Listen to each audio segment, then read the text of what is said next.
Kiai, saya ini orang yang selalu berjuang menggiring dan mengawali tesis engkau, ya, dengan penuh hati yang tulus, yang kemudian kamu mencampakkan saya begitu saja tanpa mengingat. Diundang ke Banten tidak siap, ya enggak? Nah, diajak diskusi kedua pun ada laporan antum juga nggak mau ikutan. Assalamualaikum warahmatullahi wabarakatuh. Bismillah, alhamdulillah, assalatu wassalamu ala rasulillah Muhammad ibn Abdillah wa ala alihi wa sahbihi wa mawala amma ba'du. Baik ikhwatal iman yang dirahmati oleh Allah subhanahu wa ta'ala, dimanapun anda berada, semoga tetap di dalam lindungan Allah dan rahmatnya Allah subhanahu wa ta'ala, serta diberikan kesehatan dan kebahagiaan keluarganya. Amin, Allahumma amin. Baik ikhwatal iman, di video kali ini saya menemukan video yang mungkin ini video yang sudah lama ya. Seorang Tengku Qori ini habis-habisan menasehati dan mungkin agak sedikit memarahi Kiai Haji Imaduddin yang katanya Tengku Qori ini dikhianati. Ya, ini fakta ya. Fakta yang diungkapkan oleh Tengku Qori, bahwa dia berjuang secara tulus demi tesisnya Kiai Haji Imaduddin, tapi ternyata dia sekarang dicampakkan. Ya, bagaimana ungkapan rasa kesal dari dari Tengku Qori ini? Mari kita tonton videonya.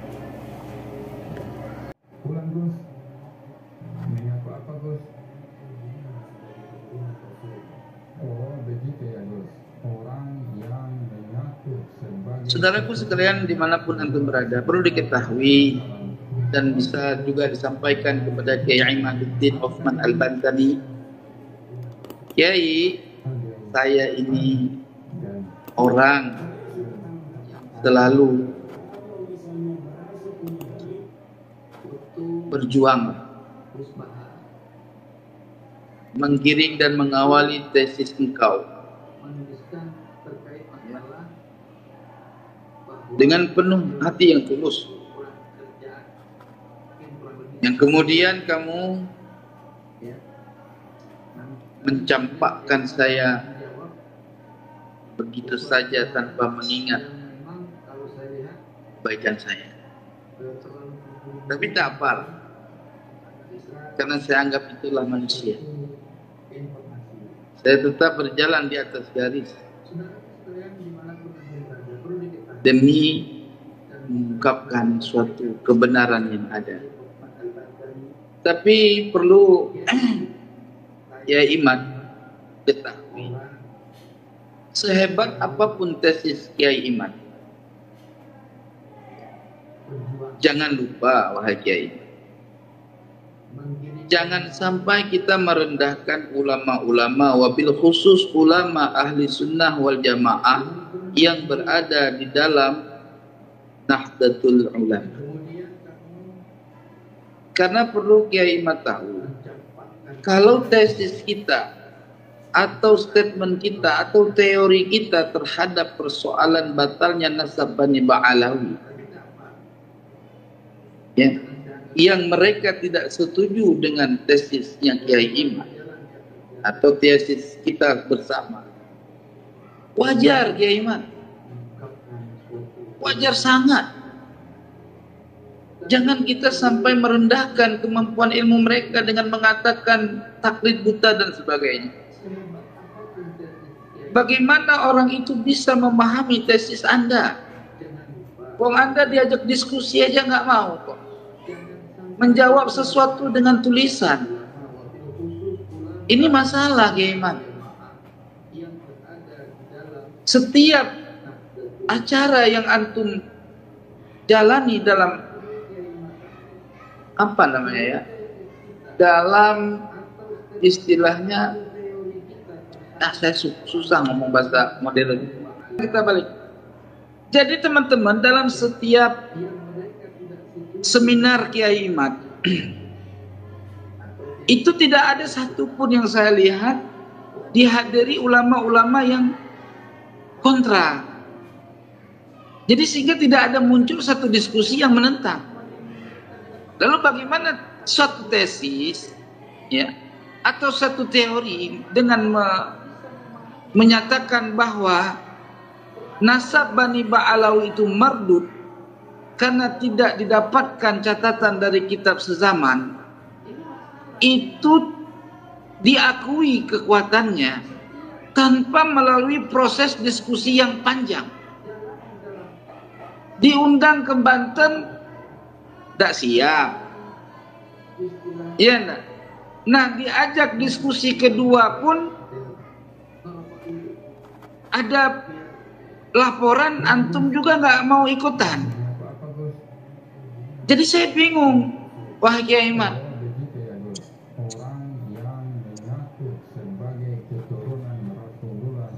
Antum mengatakan bahwa teori atau statement Gus Baha yang menyatakan kurang kerjaan terkait tesis Kiai Iman menafikan atau membatalkan nasab Bani Ba'alawi dari sebuah tulisan yang membawa gambarnya, fotonya Gus Baha, itu kan bisa diasumsikan bahwa itu bukan berarti mutlak dari ucapannya Gus Baha. Ya, boleh jadi itu karya Rumel Abbas untuk memancing suasana. Antum malah terpancing. Tetapi terlepas dari itu, wahai Kiai Iman, ya, ana berbicara di media seperti ini karena antum sudah mulai sangat yakin meninggalkan saya, sehingga antum saya telepon tidak diangkat. Tak apalah, bercerai 1, talak 2, talak 3 pun tak apa sama saya, Kiai Iman. Karena prinsip saya, Kiai Iman, bukan pembenaran, Kiai Iman. Prinsip saya adalah mencapai kebenaran, bukan suatu pembenaran, Kiai Iman. Jadi kebenaran itu harus mesti muncul kalau adanya kontradiksi, perselisihan, ikhtilaf, perdebatan.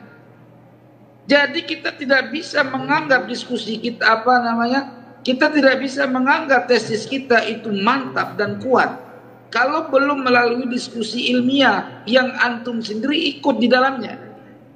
Tidak murajaah kepada masalah nasab.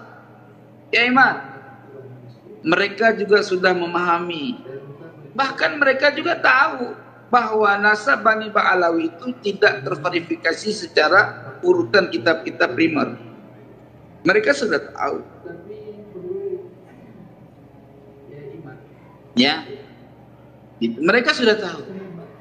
Namun, ya, kebenaran kita nih, Kiai Iman, untuk menyampaikan kepada kiai-kiai ini, kepada ulama-ulama di Nahdlatul Ulama, itu harus melalui jalan menyampaikan kebenaran dengan data yang kita miliki. Kita samperin dia, ya, kita silaturahmi kepada dia, kita bawa makalah, buktikan dengan diskusi, datangi Gus Baha misalkan.